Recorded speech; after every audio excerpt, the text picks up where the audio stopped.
Vice pinangalandakan pagkain ng fried chicken.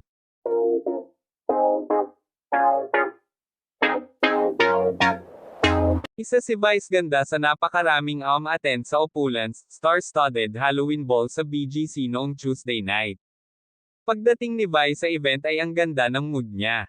Nang makatsikahan nga namin ang unkabogable star ay obvious na masaya siya at isa nga sa dahilan ay dahil nakabalik na sa ere ang noontime show nila na It's Showtime, na nagkaroon ng 12-day airing suspension mula sa MTRCB.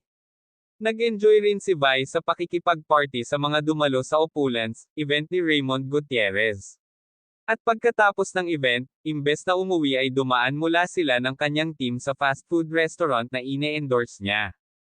Kesahodang nakakostume siya ay walang paki si Vice na order at kumain. Sa kanyang post nga ay ipinangalandakan ni Meme ang pagkain ng fried chicken. Ilang picture rin ang pinost niya sa kanyang Instagram story. Sabi naman ng iba, mukhang yun ang sagot ni Vice sa fake news na kumalat na ipinatawag daw siya ng MTRCB dahil sa klase ng pagkain niya ng fried chicken sa commercial na yun.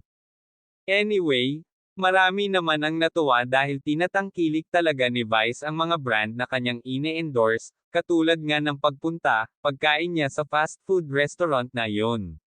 Sabi nga ng isang malapit kay Vice na tinanong namin, hindi raw planado ang pagpunta nila roon. Hindi raw coordinated sa advertising agency na kumuha kay Vice. Basta gusto lang daw ni Vice na kumain sila sa fast food restaurant na yun pagkagaling nila sa opulence event.